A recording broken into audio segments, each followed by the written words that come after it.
Good afternoon, Professor. I'm here in sunny Waimanalo. It's very hot today, but I'm going to answer some of these questions for your reflection on stereotypes or my summary response number three.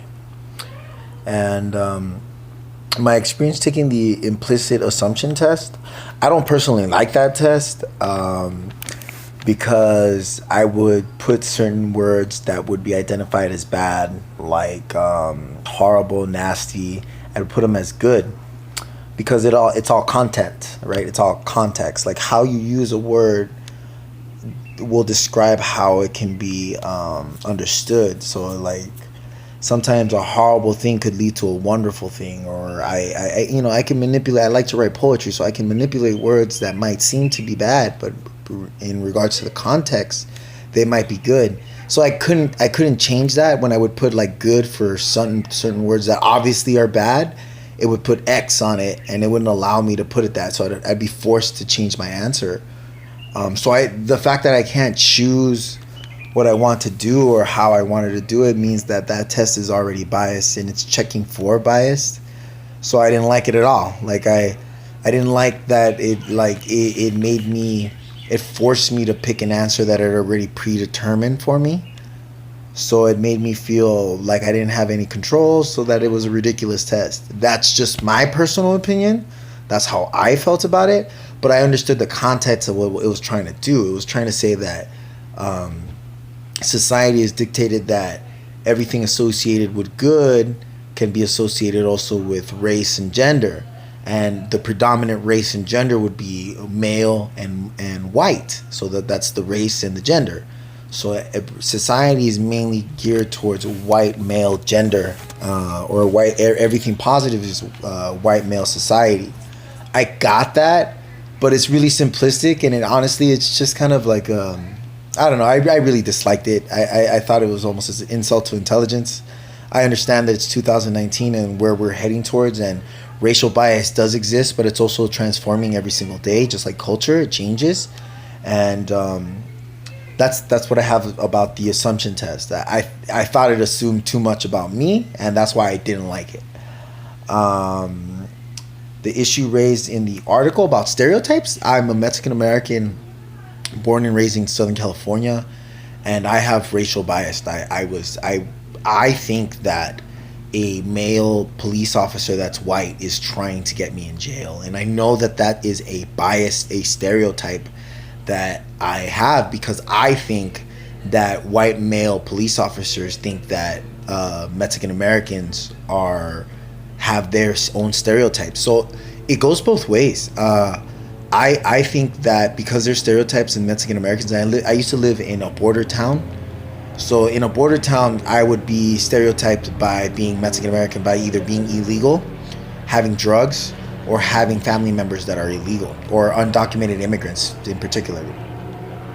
So I've dealt with that my whole life, and it's very difficult to unprogram yourself. And living here in Hawaii, it's a great place to be because of its cultural melting pot. And here, it's okay to be brown. And there's actual racial bias against people that are white. Some people would take that as racism, and I tell my friends that are, so I'm Mexican. Mexicans come all shapes and colors. So I have white cousins and very dark cousins that are indigenous. And even within the Mexican culture, it's bad to be dark. This I believe has to be with the Spanish influence of white European Spanish influence of beauty was a white European concept. That's also, again, that's something that I've learned through time and through education and through checking my own bias. And the basically what I gathered from this information, from the content and from the article, is that people are going to have bias no matter what, because we are raised in that's our culture. Our culture is to notice differences within ourselves. We don't live in a perfect culture where we don't do that subconsciously or consciously. Even when you're a child, you're giving a blue toy that indicate that you're a male, or a pink toy to indicate that you're a female, and we put so much on even our childhood that it's very difficult not to have a form of bias. I don't think any person doesn't have a bias, and if you say that you don't have any bias in any kind of way, well, you're a liar. Um, I'm sorry for that. But I think what this does is it allows us to check our bias. Like, I'm scared of authority, and I view authority as white male. I need to check that in within myself, and not just associate every white male that I see as an authoritative, colonialist, imperialistic person. I need to check that within, and also know that that's just been a cultural narrative within my own experience, and I need to not to reflect that into other people, and to not have how do you say, like, my traumas and put them on into others. I also work with as an intern with homeless youth, and I work with a lot of kids that they have a lot of bias in their with authority, and with stereotypes on, just because I'm brown, they assume that I'm okay and all these things, and I need to tell them, I'm like, you need to be careful with everyone, and you need to not just associate people by the color of their skin as being safe or unsafe. Anyone can hurt you, and anyone can help you, and that's it's really difficult to have that kind of conversation, especially with kids. But that's what I understood. Your third question, your experience taking the etiquette and awareness quiz.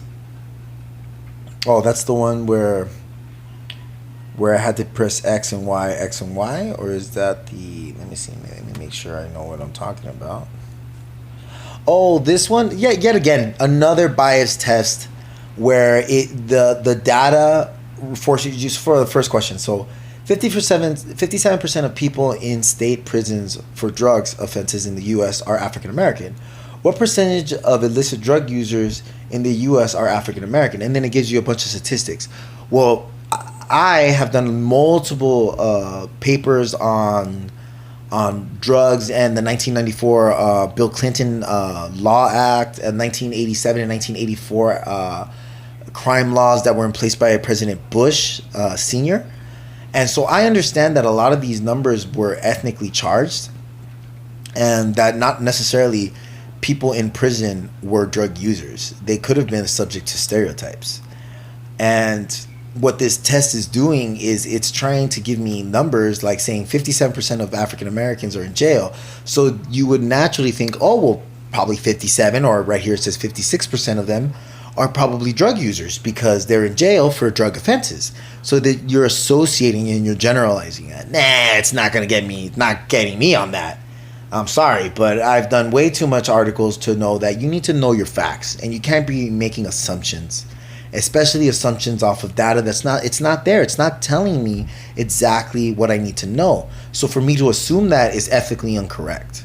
So that's what I thought about the whole test. I thought it was kind of like, honestly, I think it's really frustrating to take these kind of tests, and it's frustrating because I don't think people think this way, and if they do,